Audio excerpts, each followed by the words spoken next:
موږ نن د سعودي عربستان د مکې مکرمې په مقدس ښار کې د صفا او مروه پر غونډۍ باندې د مولوي حافظ عبدالرحمن صاحب سره د یو مسئلې لپاره سره یو ځای سوي یو. غواړو چې دغه مسئله ستاسو قدرمن حضور ته کښېږدو.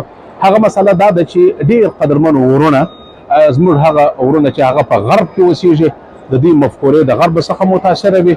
کله ناکله داسې سوالونه په سوشل میډیا کې پورته کوي چې یو د حج موسم راسي یا د عمرو موسم راسي، نو دوی وایي چې تاسو دا د عمرې موسم، دا د عمرې مصارف یا د حج مصارف تاسو ولې د خپل وطن پر فقراو او پر مساکینو باندې نه تقسیموي او ستاسو دغه راتګ مکې مکرمې ته او همدارنګه د عمرو لپاره د حجو لپاره دا بېهوده کار دی، نعوذ بالله. نو داسې څه افواهات د څه خبرې کوي. نو د دغه خبرې د وضاحت لپاره دغه سوال مو د مولوي عبدالرحمن په حضور کې د صفا او مروه پر غونډۍ باندې ورته کښې شوی.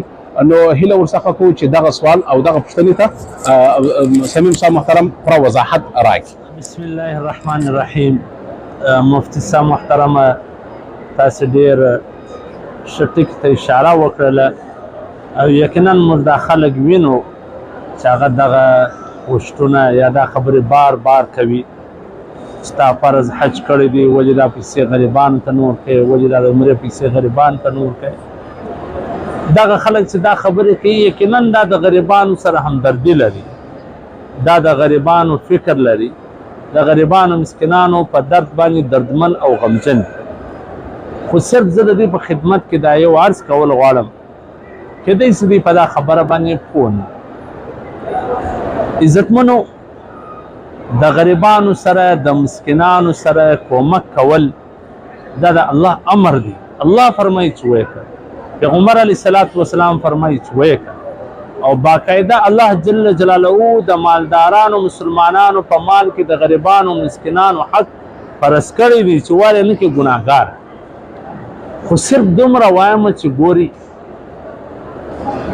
دغه د دیني شاعر سره مو مقابله کوو. دا عمره، دا حج یا داسې نور دیني کارونه د دې دوو مقابله مصر راوړي چې دا مه کوه مه کوه دا ځکه د دا سړي سره صرف دا پیسې نه دي ورسره چې دا دی عمره پکوي، دا نور یې هم لري. باید ودې ته ته داسې ترغیب ورکړې چې حاجي صاحب ته دا عمره کوې، حج کوې، دومره خیرخوا دینداره سړی د غریبانو مسکینانو سره هم کومک وکړه. دی مه ورته وایه چې حج عمره مه کوه او دا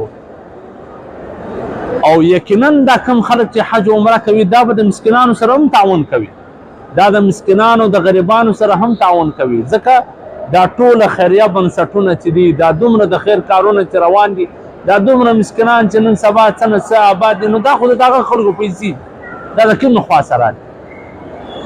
او بله خبره دا ده، ګوري پیغمبر علیه الصلاة والسلام فرمایي تابعو بین الحج والعمرة، چې تاسې مسلسل حج عمره کوئ. تاسې نه نیولي چې یو وار دې حج وکړي، یو وار دې عمره وکړه، بیا دې مه کوه. نه، پیغمبر علیه السلام فرمایي تابعو، یعنی بار بار مسلسل دا حج عمره کوي. د دې به فایده دا وي فانهما ینفیان الفقر والذنوب، دا ګناهونه او غریبي او مسکیني ختموي، مټاوي. او پیغمبر علیه السلام فرمایي چې داسې مټاوي لکه د اور بټۍ چې د اوسپنې څخه خیره یا د زرو د سپینو زرو څخه د خیره لرې کوي، دا د دې زنګ ور ختموي. نو یقینا دا د مالدارانو زړونه هم زنګ نسی. دا مالداران دا هم ټول عمر چې په کاروبار او په تجارت او په دې کې لګیا وي، د دې زړه هم بې سکونه وي، د دې زړه هم خوشحالي پسې پریشان وي چې خوشحالي زړه ته ورکړي. نو د دغه خوشحالي حاصلولو دپاره دا خلک عمرې له راځي، دا خلک حجونه کوي. والله چې کم سکون اطمینان په حرمینو کې په عمره او په حج کې سړي ته نصیب کېږي، دا به یو ځای نه وي مفتي صاحب. او دا حج عمره کول څه اسانه کار نه دی. دا خلک چې وایي دا حج عمره یو شوق پر کول دی یا بل داسې، خالي دا یو طواف کول دې ته نه دی ورمعلوم چې دا څومره مثلا ګران کار دی، او دا حج اعمال ارکان کول دا څومره ګران کار. نو زه دې ټولو خلکو ته وایم چې ګورئ، بلکې دی نه چې صرف د دیني کارو سره که یو چا ښه موټر رانیولی دی هم دا مه ورته وایي چې دا موټر دې رانیولی وي، دغه پیسې غریبانو ته ورکړه، دا کور دې جوړ کړی دا غریبانو ته ورکړه، فلانې کار. ګوره دا خلک چې کاروبار او تجارت ځان ستړی کړی، د دې دا مطلب دی. د پیغمبر علیه السلام فرمایي چې دا کم مهنت یا کمې پیسې علاوه دته ورکړي دي الله پر ده باندې د دې اثرات ښکاره کېدل غواړي. نو چې دی ښه موټر نه رانیسي اثرات به څنګه ښکاره کړي؟ یو ښه کور نه جوړېږي اثرات به څنګه ښکاره کړي؟ یو ښه خوراک نه کړي اثرات به څنګه ښکاره کړي؟ ها دا باید ورته ووایي چې ته دا کارونه هم کوه او د غریبانو سره کومک هم کوه. داسې نه دی چې بس چا څه پیسې وګټلې بیا به نه عمره کړي نه به حج کړي نه به یو ښه موټر رانیسي، بلکې دا ټوله به کوي. اوس د پیغمبر علیه السلام په زمانه کې صحابه کرام سره ښه آسان ورسره و، په زرګونو پسونه وزې به ورسره وې، په عربونو پیسې ورسره وې. نو د دې دا مطلب خو نه و چې بس څه په لاس درځي او بس دا لګوه، بلکې ځان پر دا حق لري او د اولاد پر دا حق لري، دا نور حق لري. خو البته د غریبانو او مسکینانو سره به هم کومک او کوي هم. دا ټول کومکونه دغه خلک کوي، نو څوک یې کوي؟ په صرف دا خبره د دا نور شانو سره مه مقابله کوئ. که هر چا د ترغیب ورکوئ او دا مسکینان دي غریبان دي کومک تعاون ورسره وکړي، نور دا مور ته چې عمره ولیکئ یا حج ولیکئ، داسې امامان تېر سوي دي اویا حجونه کړي دي، اتیا حجونه کړي دي، په سوونو عمرې کړي دي. نو هغو ته دا نور معلوم چې دا پیسې ګوره ستاسې دا مقصد دی چې دا حج و عمره دې بند نه شي، بس دغه پیسې ټولې پر دې باندې لګوه.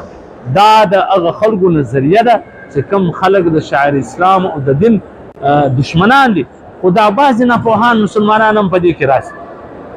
اوس هغو دا راپورته کړي چې دغه پسونه په اختر حلالېږي، ولې دا پیسې په لایق کارونو کې نه لګېږي. ګوره دا پسونه چې اختر کې حلالېږي دا د الله امر دی، دا د پیغمبر علیه الصلاة والسلام حکم دی، دا د دین او د اسلام یو ضروري رکن دی. ولې دا چې پر دا فاتو کارو لګېږي، پر رواجو لګېږي، پر اسمو لګېږي او دغسې پر دغه نور داسې غلطو کارونو باندې لګېږي، دغسې باید مسلمانان سړی راوګرځوي. نور کې دی پر ځان لګوي او یا پر عمره او حج لګوي، د دې څه باید خلک نه راوګرځول سي. الله دې بس دغه خلکو ته دا خبره په سمجھ کې راوړي.